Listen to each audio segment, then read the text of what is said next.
The Good School: How Smart Parents Get Their Kids the Education They Deserve by Peg Tyre. Narrated by Kirsten. Copyright 2011 by Peg Tyre. This unabridged audiobook is published by arrangement with Peg Tyre and Inkwell Management, and was produced in the year 2011 by Tantor Media Incorporated, which holds the copyright thereto. Introduction.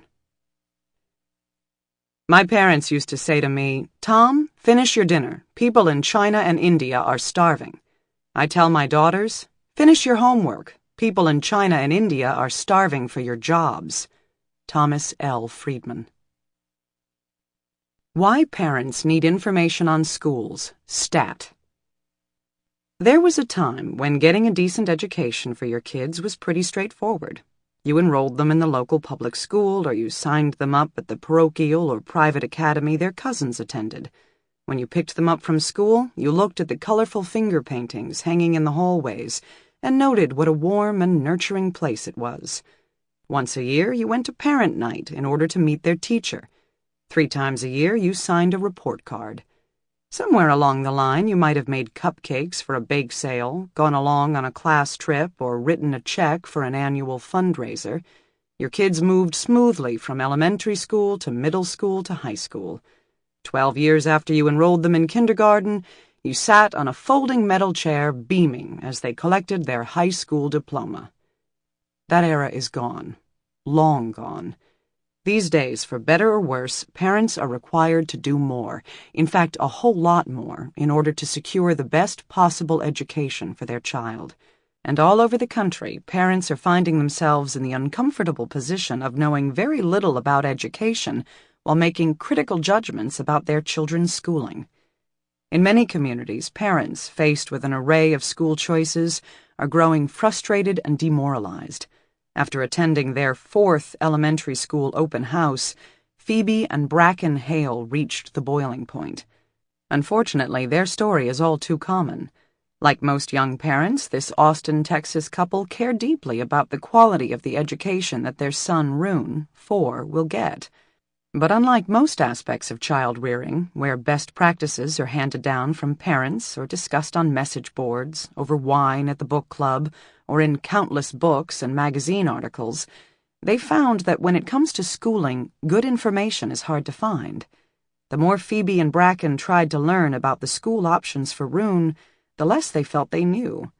Phoebe was partial to private schools, but the tuition was sky high, and the websites for the private schools in her area posted very little information about test scores or their curriculum. Some new charter schools were generating a good buzz in the neighborhood, but Phoebe, now an esthetician, had taught in one and seen firsthand just how hard creating a successful learning culture can be. Putting their trust in the process, Phoebe and Bracken dutifully signed up and attended open houses for a charter school, a public school, a specialty public school, and a private school.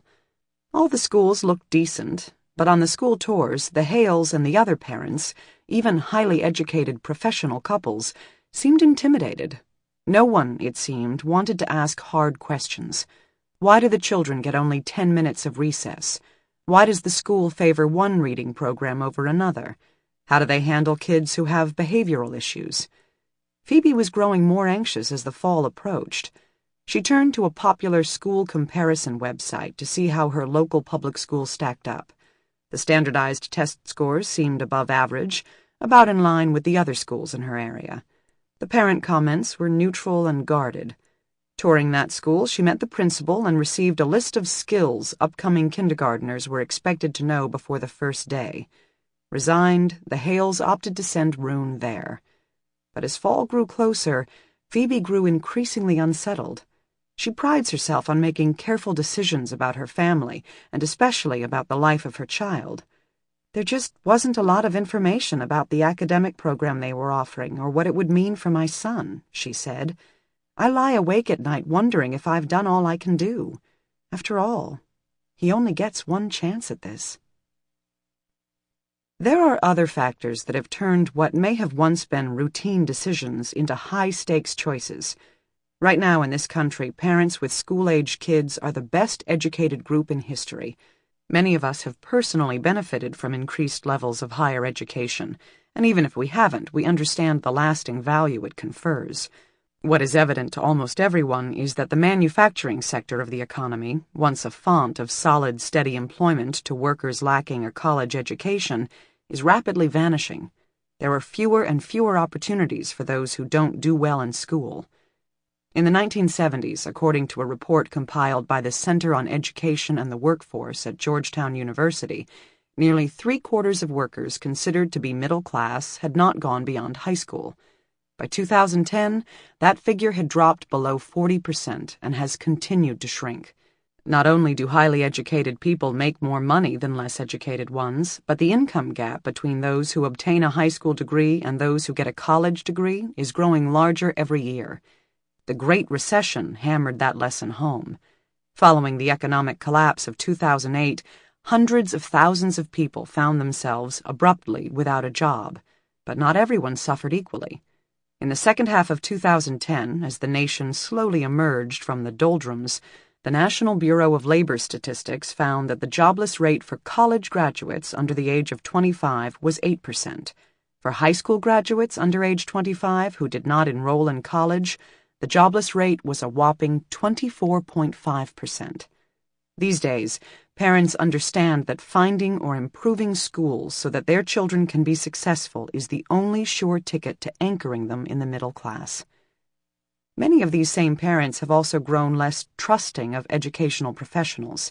In middle-class communities, that's partially a result of our increased levels of education. Back in our grandparents' day, the principal of our local school might well be one of the most educated individuals in the entire community, along with the town doctor, the local attorney, and the judge. The principal's word was sacrosanct. Today, parents who attend curriculum night in a suburban town may have as many advanced degrees hanging on the walls of their home office as the principal and superintendent who are addressing the crowd. The growing fissure between parents and schools is also partially a result of the so-called accountability movement, which has tarnished our warm feelings about the superiority of the American education system. Since the Department of Education was founded in 1979, the federal government has been keeping close tabs on students' achievement levels. In the last 20 years, a unique combination of social justice types, concerned about the low achievement of poor kids, and fiscal conservatives, fretting about wasted tax dollars, have come together to force federal, state, and local governments, school districts, and schools into keeping closer tabs on how much kids are learning and how much it costs. In the last 10 years, all that data, and comparative data from around the world, has coalesced into a sobering portrait. While some schools do a remarkable job and many more are adequate, a great number of kids, about a fifth in middle-class communities and up to half in poor ones, are not getting the knowledge and skills they need to succeed in life. And, as Thomas L. Friedman has pointed out, our children will compete for jobs in a global economy. According to the National Center for Education Statistics, spending for public schools has risen from $5,639 per child in 1980 to $10,041 in 2007, these in inflation-adjusted dollars. Yet our reading scores have remained about the same. About a third of children in our public schools fail to become proficient readers. The World Economic Forum ranked the United States 48th out of 133 developed and developing nations in quality of math and science instruction. The ACT administers subject tests to about 47%, some 1.57 million of America's graduating seniors.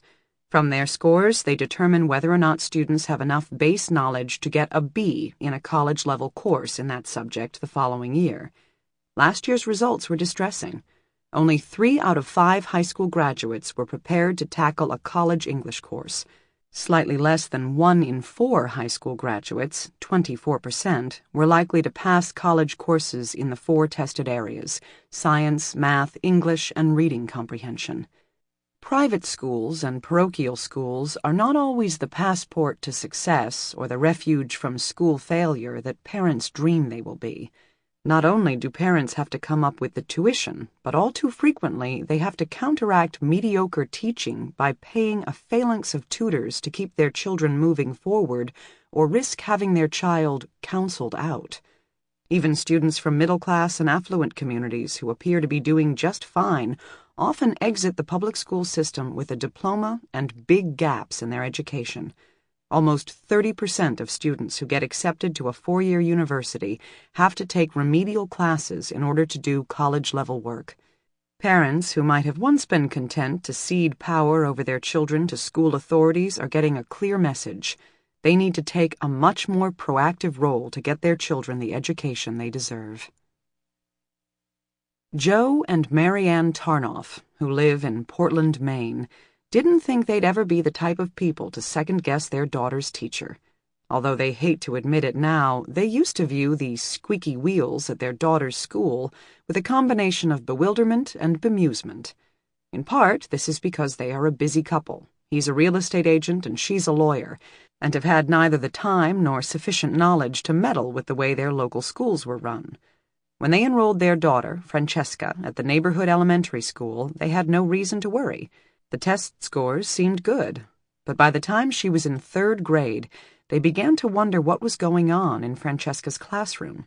She was actively avoiding books and reading. Last November, they reviewed their concerns as they drove to the teacher conference. At the school, perched uncomfortably on scaled-down chairs, they listened to their daughter's fresh-faced teacher discuss the school's new reading program. When she finished, Joe asked, "So, how does our daughter seem to like the new reading program?" "All the teachers and students think it is fantastic," replied the teacher with great enthusiasm. "How's our daughter's reading progressing?" Joe asked. The teacher frowned, then, with seeming reluctance, opened her gradebook. "Well, it says here," she began, running her finger across the spreadsheet. Then she stopped. "Oh, that's interesting." There was a long pause. Marianne and Joe leaned forward in their seats. "We've had some concern about her reading ability," Joe explained. "She doesn't seem to like it very much. In fact, lately she seems to avoid it." "According to her recent tests, well, it doesn't seem like your daughter has made much progress from last year," said the teacher. Marianne's heart sank. In the spring of last year, Francesca's 2nd-grade teacher told Marianne and Joe their daughter was barely on grade level. "Well, I guess I'll have to have a discussion with our reading specialists about getting Francesca some support," the teacher said. But, the teacher added, the reading specialist's schedule was so packed it was unlikely Francesca would be able to get a formal evaluation before the first of the year. Coming up with an intervention program would, the teacher told them, realistically take months to put in place. Maybe by the spring? Then the teacher checked her watch. Another set of parents, eager to talk about their child's progress, knocked on the door for their scheduled parent-teacher meeting. By the time Marianne and Joe got to the parking lot, they had agreed that they were going to have to get a little smarter and a lot more active in their daughter's education. The mounting pressure on parents to get and stay deeply involved in their children's education is not just a result of our higher standards. It is also a product of some well-calculated and long-term attempts to use parents' concern about their kids to force schools to change. Around the country, education reformers all across the political spectrum are hell-bent on transforming low-performing schools into something better. The central idea underpinning most of these reforms is that schools, and especially some public schools, are allowed to do a rotten job year after year because professional educators have a local monopoly on instructing our kids. Private and parochial schools can be a good option, but many of them are lackluster, and often the ones that are good are beyond the financial reach of most families. If parents are given a wide variety of affordable, accessible schools to choose from, reformers believe, they will move heaven and earth to enroll their children in the best ones. Parents who are free to choose among different schools, the thinking goes, will unleash the powerful forces of the free market, and those forces will quickly wash away substandard institutions, and better schools will grow up in their stead. No one knows if these theories will work, but the experiment is already underway and having a dramatic effect on education around the country.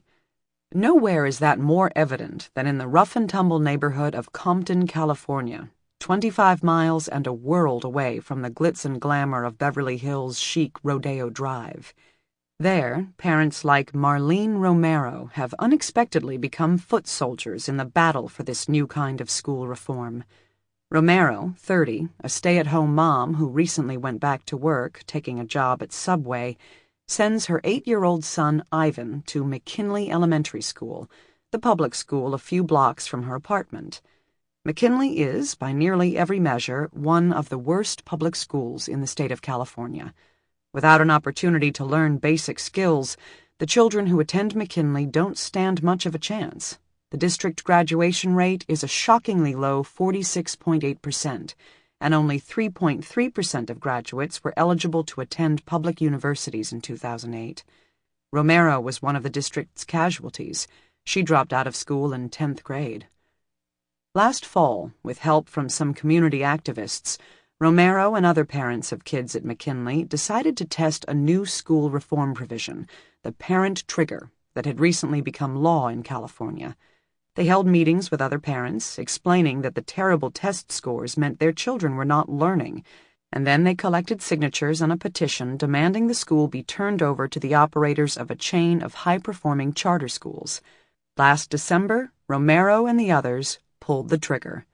They boarded 2 specially rented buses and, in front of a battalion of national news reporters and television crews, presented petitions to the Compton Unified School District.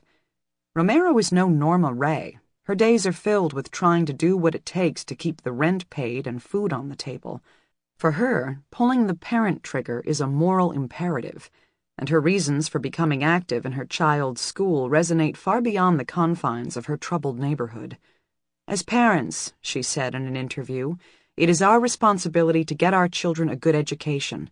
We want what is best for them.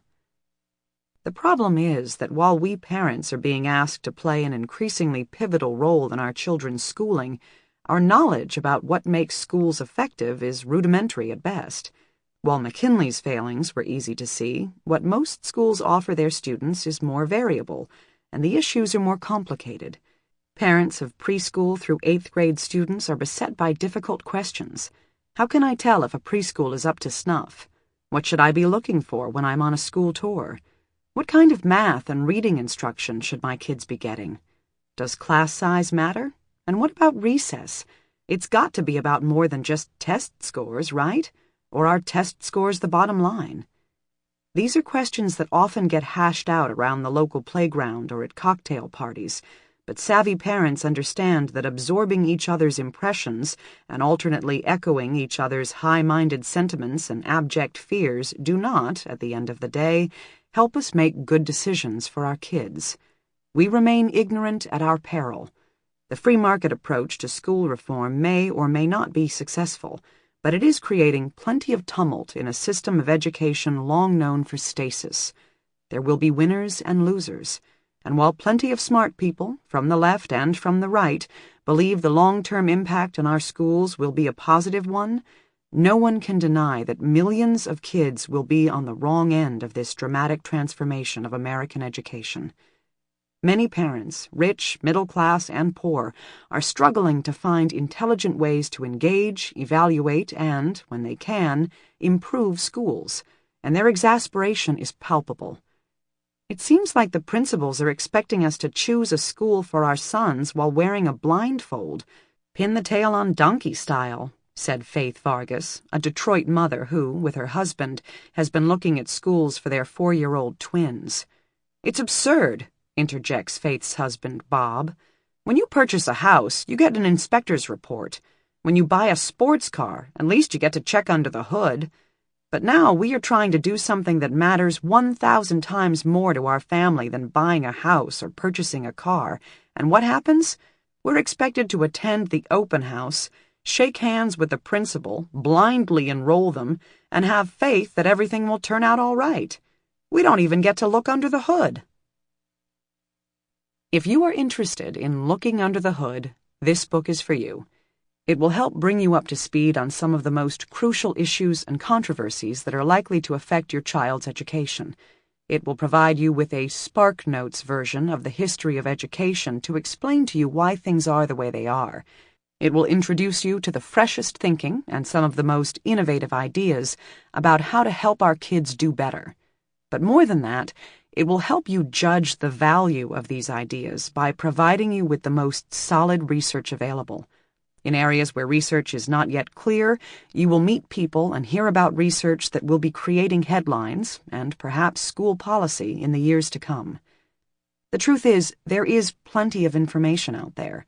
Razor-sharp people in beltway think tanks and program directors at prominent foundations develop incisive analysis, publish position papers, and advise state and federal governments. But very little of it is written with parents in mind. Academics, too, have been scrutinizing the process of education for as long as we've had academics. There are people, and many of them are in the education business, who will reflexively dismiss all education research. They say things like, "There's research to support everything," as if no studies about education could begin to approach objectivity. And in some ways they are right. Some education research seems more like advocacy. There are academics who fill journals with impressionistic studies that show that whatever pedagogical practice they favor, surprise, works very well. For our purposes, that kind of research is of limited usefulness and will be considered only in passing. Happily, there are an increasing number of serious-minded and socially responsible academics who are keen to know what works in schools so they can replicate it, convince schools to adopt it, and encourage states to fund it. In the last 20 years, prestigious education organizations, some supported by the U.S. government and others by some of the wealthiest philanthropic organizations in the country, have begun subjecting educational practices to rigorous, objective studies. The results of the best studies could be very meaningful if parents were aware of them. But mostly, parents remain unaware. The strongest and most important studies are largely written for other academics and published in journals you are unlikely to find nestled in your pile of New Yorkers, Real Simples, and In Styles. Even if you found one or two that interested you, and I would invite you to call up a couple that are mentioned in the footnotes on Google Scholar, parents quickly encounter another roadblock. Most studies are written in such thick jargon that reading a paragraph or two has about the same effect as a double dose of Ambien. There are also some powerful forces who are only too happy to keep you in the dark. Without going all Da Vinci Code on you, I would point out that textbook publishers have a vested interest in parents not looking too closely at what they are serving up to our kids. Some school administrators are less than eager to see parents get smarter. The fewer parents who know enough to rock the boat, the easier it will be to run a school. I am not advocating one kind of school over another. There are deep divisions among people involved in education, and I'm not a partisan for any particular side. For the last 10 years, I've been writing and thinking about education, first as a writer for Newsweek covering social trends in education, then as the author of The Trouble with Boys, a surprising report card on our sons, their problems at school, and what parents and educators must do. Then as a Spencer Fellow for Education Reporting at Columbia University, and lately I've been helping to teach young reporters how to cover education at the Graduate School of Journalism there. In my capacity as journalist, I've had the opportunity to pore over a lot of education research. On a personal level, I've often reflected how valuable some of this material would have been to me at various junctures of my own life when I was making decisions about my children's education. In a professional capacity, I've also spent a great deal of time in a wide variety of schools. I've seen ones that do a tremendous job educating class upon class of diverse students, but far too often I've seen mediocre schools and sometimes really terrible ones. Heartbreakingly, I've sat with eager parents as they fill out endless application forms and seen hopeful parents line up for a high-stakes school lottery, the kind that many moviegoers saw in the documentary Waiting for Superman, hoping to get their children into the newest charter school or specialty program. Then, once the fanfare has grown faint, reality sets in. well-meaning programs wither and fade.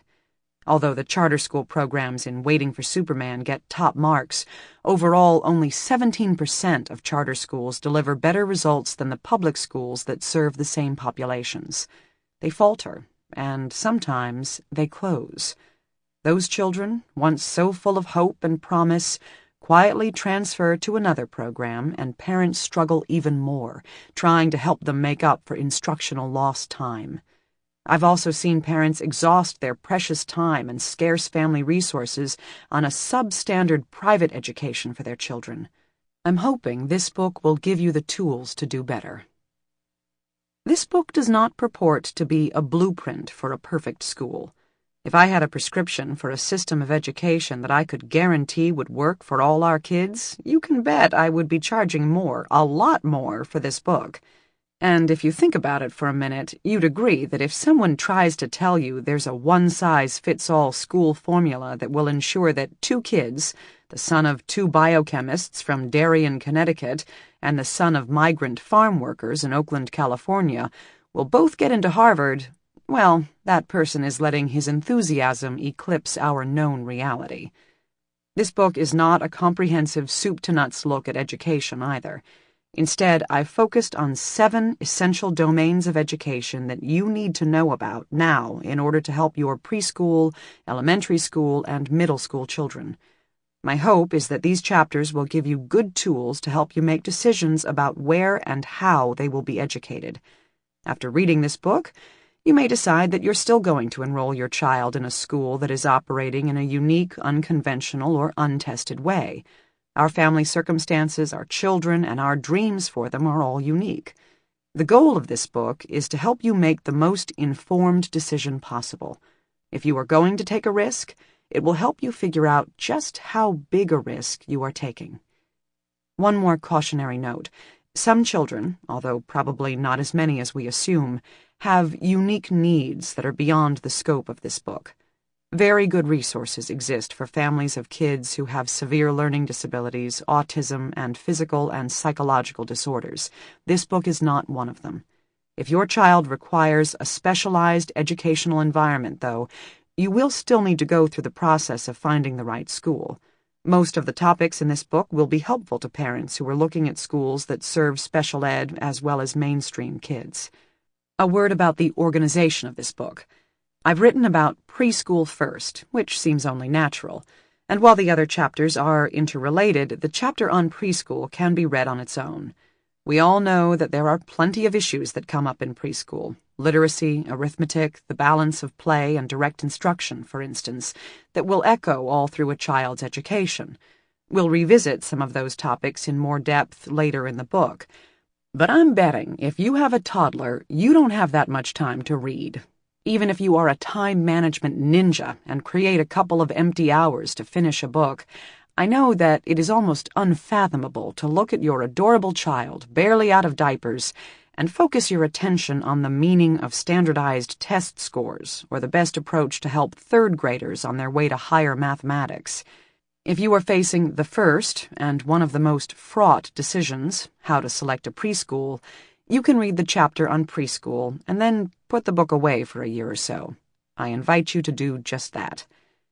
For parents who have children entering kindergarten through middle school, the rest of the book is for you. I've organized the chapters roughly the same way parents get informed about schools. Considering a school for your child? First, we hit the web and check out the test scores. Chapter 2 is aimed at giving you a more sophisticated way to look at those numbers. Still interested in the school? We take a tour and eyeball the class size. Chapter 3 on class size will help you evaluate what you see.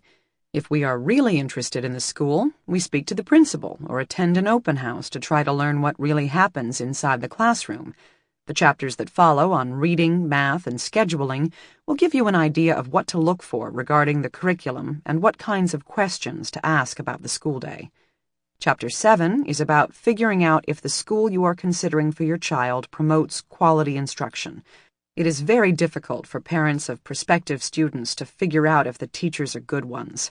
Even parents of current students stumble here. This chapter will describe how to spot a good teacher and why getting your child a great teacher and keeping pressure on schools to produce more may be the single best thing you can do for your family and your community. Chapter 8 gives you a playbook for forming a constructive coalition with your child's school. Sample complete. Ready to continue?